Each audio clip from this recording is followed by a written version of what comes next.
दोस्तों, ये कहानी एक ऐसे इंसान की जिसने ऐसे भारत में जन्म लिया जहां समाज के उच्च वर्ग के लोग गरीब और जाति को देखकर दलित वर्ग पर भीषण अत्याचार और शोषण कर रहे थे। लेकिन समाज की इस घृणा और अपमान और तिरस्कार के बावजूद उन्होंने एक ऐसी शिक्षा हासिल की जिसकी बदौलत वो भारत के संविधान निर्माता बन गए। जी हां दोस्तों, मैं बात करने आया हूं बाबा साहेब अम्बेडकर के बारे में, जिनका जन्म 14 अप्रैल 1891 को मध्य प्रदेश के महू छावनी में हुआ। पिता रामजी मालोजी सकपाल और मां भीमा बाई की 14वीं संतान के रूप में हुआ। उनके पिता रामजी ब्रिटिश सेना में महू छावनी में एक सैनिक थे। परिवार महार जाति से था, जिसे लोग बेहद ही निचले तबके का मानते थे, जैसा आप सब लोग जानते भी हैं। बाबा साहेब अम्बेडकर का परिवार महाराष्ट्र के रत्नागिरी जिले के अंबावेडेकर एक गांव पड़ता है, वहां से था। सेना में काम करते हुए बाबा साहेब अम्बेडकर के पिता सूबेदार बन गए। वो हमेशा से अपने बच्चों की शिक्षा पर जोर देते थे। कुछ दिन बाद उनके पिता सेना से रिटायर हो गए और वो परिवार को लेकर सतारा चले गए, जहां कुछ दिन बाद बाबा साहेब अम्बेडकर की मां भीमा बाई का बीमारी के चलते देहांत हो गया। अब बाबा साहेब अम्बेडकर समेत 14 भाई बहनों की देखभाल का जिम्मा उनकी चाची पर था और उन्होंने बड़े कठिन समय में उनकी देखभाल की। बड़ा क्रूर था वो समय कि डॉक्टर भी अछूतों को बिना छुए उनका इलाज करते थे, जिसके कारण बाबा साहेब अम्बेडकर के 14 भाई बहनों में से केवल 3 भाई और 2 बहनें ही बच पाई। बाकी सभी 8 भाई बहन शोषण के कारण मारे गए। आस पड़ोस में सभी हिंदुओं के बच्चे स्कूल जाते थे, जिन्हें देखकर भीमराव जी भी मनी मन कुड़ा करते थे। उन्होंने अपने पिता से जिद की कि उन्हें भी स्कूल जाना है, लेकिन अछूत होने के कारण यहां स्कूल में दाखिला मिल पाना आसान थोड़ा ही था। मजबूर होकर बाबा साहेब के पिता एक ब्रिटिश सेना के अधिकारी के पास गए और उनसे विनती की कि उन्होंने जीवन भर सरकार की सेवा की है और बदले में उनके बच्चों को स्कूल में एडमिशन भी ना मिल पाना बहुत बड़ा अन्याय होगा।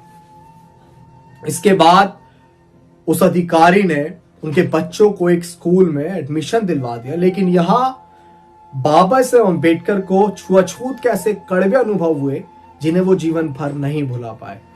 बाबा साहेब अम्बेडकर स्कूल तो जाते थे, लेकिन दलित बच्चों को क्लास के बाहर बैठकर पढ़ाया जाता था और टीचर्स उन पर कोई ध्यान नहीं देते थे। यहां तक कि बाबा साहेब अम्बेडकर को कोई छूता तक नहीं था।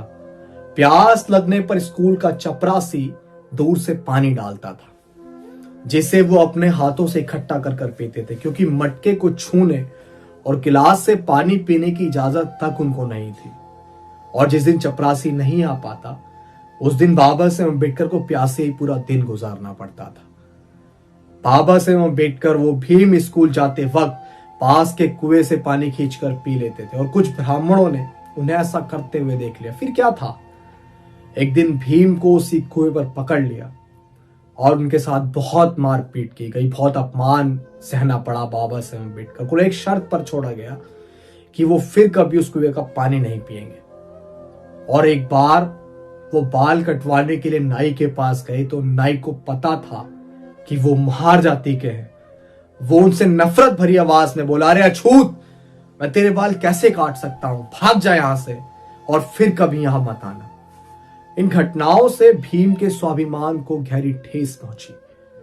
उनकी आंखें आंसुओं से भर गईं। नन्हे भीम के बाल घर पर ही उनकी बहन ने काटे। बाबा साहेब अम्बेडकर बहुत ही स्वाभिमानी लड़के थे। वो भीम अपने पैरों पर खड़ा होना चाहता था ताकि परिवार की आर्थिक स्थिति में कुछ सुधार हो।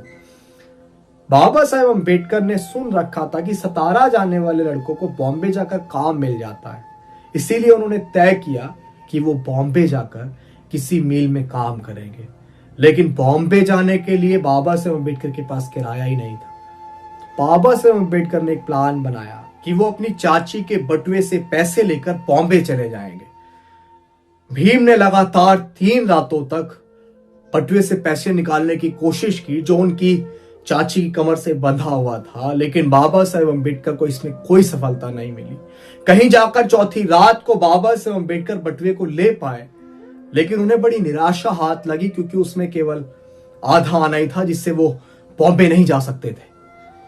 4 रातों के इस एक्सपीरियंस ने बाबा साहेब अम्बेडकर को अंदर तक हिला के रख दिया साथियों। इसके बाद उन्होंने एक नई योजना बनाई जिस योजना ने उनके पूरे जीवन को बदल के रख दिया। उन्होंने निश्चय किया कि वो पढ़ लिख कर अपने परिवार के लिए रोजगार प्राप्त करेंगे और अपने अंदर की सभी बुरी आदतों को छोड़ देंगे।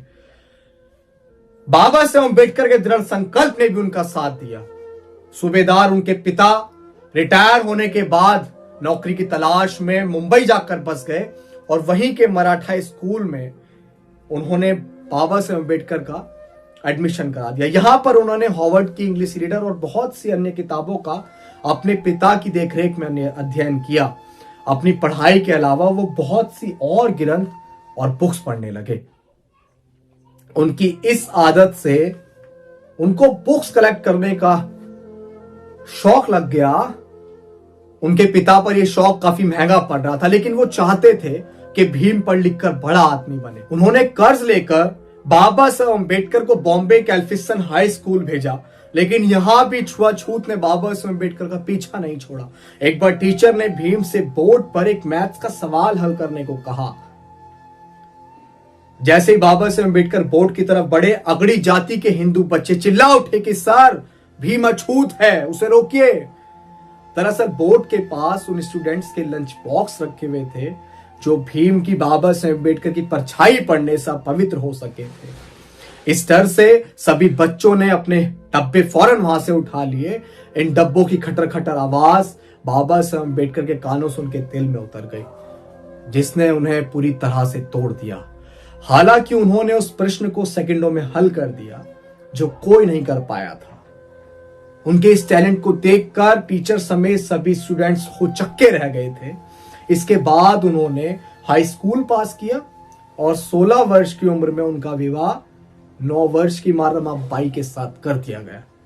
कॉलेज की पढ़ाई के लिए उन्होंने एल्फिंस्टन स्कूल में एडमिशन लिया और पढ़ाई के दौरान बाबा साहेब अम्बेडकर की मुलाकात कैलुस्कर टीचर से हुई, जिनसे पहली मुलाकात में बाबा साहेब अम्बेडकर ने बता दिया था कि मैं एक अछूत हूं, कृपया मुझसे दूर रहें। उनके बेबाक अंदाज और पढ़ाई के प्रति जुनून ने कैलुस्कर टीचर को बहुत इंप्रेस कर दिया और वो भीमराव को लेकर बड़ौदा के शिक्षा प्रेमी महाराज संभाजी गायकवाड़ महाराज के पास लेके गए। जब महाराजा बॉम्बे आए हुए थे तो वो वहां एक सभा कर रहे थे, जहां उन्होंने बाबा साहेब अम्बेडकर से कुछ सवाल किए, जहां बाबा साहेब अम्बेडकर ने उन सवालों का उत्तर बहुत ही अच्छे ढंग से दिया। इसके कुछ वर्ष बाद बड़ौदा के महाराज ने कुछ विद्यार्थियों को कोलंबिया यूनिवर्सिटी अमेरिका भेजने का निर्णय लिया। भीमराव महाराज से मिले और भीम की अंग्रेजी बोलने से वो उनसे बहुत प्रभावित हुए। उन्होंने बाबा साहेब अम्बेडकर समेत 4 लड़कों को छात्रवृत्ति देकर अमेरिका पढ़ने भेजा। 4 साल बाद वो भारत वापस आए और बड़ौदा के महाराज के यहाँ मिलिट्री सेक्रेटरी के रूप में काम करना शुरू किया। लेकिन सैन्य अधिकारियों को महार जाति के एक तुच्छ लड़के को सेना के उच्च अधिकारी के रूप में बैठा देना पसंद नहीं आया।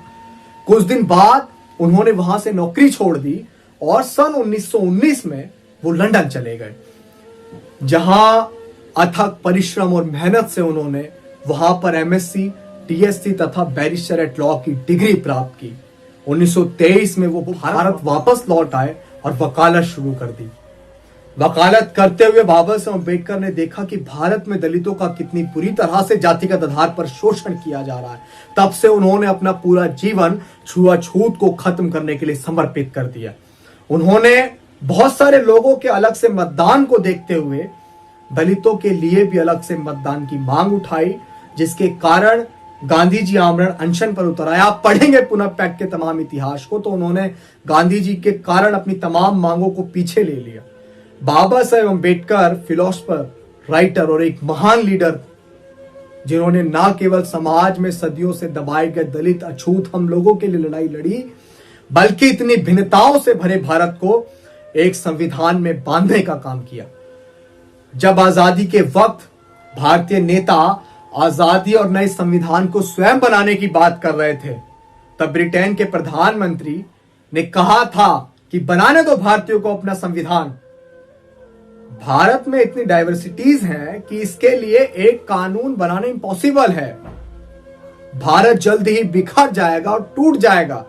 लेकिन इतिहास गवाह है कि बाबा साहेब अम्बेडकर ने भारत को टूटने नहीं दिया और इतने कम समय में भारत को सबसे बड़ा लिखित संविधान बनाकर दे दिया। इसके बाद 1950 में बाबा साहेब अम्बेडकर बौद्ध सम्मेलन में श्रीलंका गए। फिर वो भारत लौटने के बाद 14 अक्टूबर 1956 में अपने लाखों अनुयायियों के साथ हिंदू धर्म को त्याग कर बौद्ध धर्म की दीक्षा ग्रहण कर ली। बाबा साहेब अम्बेडकर ने हिंदुओं में प्रचलित जाति प्रथा की घोर निंदा की। इसके करीब 2 महीने बाद 6 दिसंबर 1956 को बीमारियों के चलते बाबा साहेब अम्बेडकर ने अपनी अंतिम सांस ली। उनका अंतिम संस्कार बौद्ध धर्म के रीति रिवाजों से हुआ। दोस्तों, बाबा साहेब अम्बेडकर के मौत के कई वर्षों तक कांग्रेस की सरकार रही, लेकिन उन्होंने जीते जी कई नेताओं को भारत रत्न दिया। लेकिन बाबा साहेब अम्बेडकर को भारत रत्न कब दिया? कितने समय बाद? बाबा साहेब अम्बेडकर छोड़ के गए, लेकिन बाबा साहेब अम्बेडकर को भारत रत्न 1990 में दिया गया। बाबा साहेब अम्बेडकर ने कहा कि जीवन लंबा होने की बजाय महान होना चाहिए। मैं ऐसे धर्म को मानता हूं जो धर्म आपस में लड़ाना नहीं, भाईचारा और समानता सिखाए। मैं ये समझता हूं कि कुछ मिनट में उनका पूरा जीवन बता पाना, उनके संघर्ष बता पाना बहुत आसान तो नहीं है, लेकिन मैंने कोशिश की है कुछ समय में उनका पूरा जीवन बताने की। उम्मीद करता हूं कि मेरे द्वारा कही गई बातें आप तमाम लोगों तक पहुंचाएंगे। जय भीम, जय भारत, जय संविधान।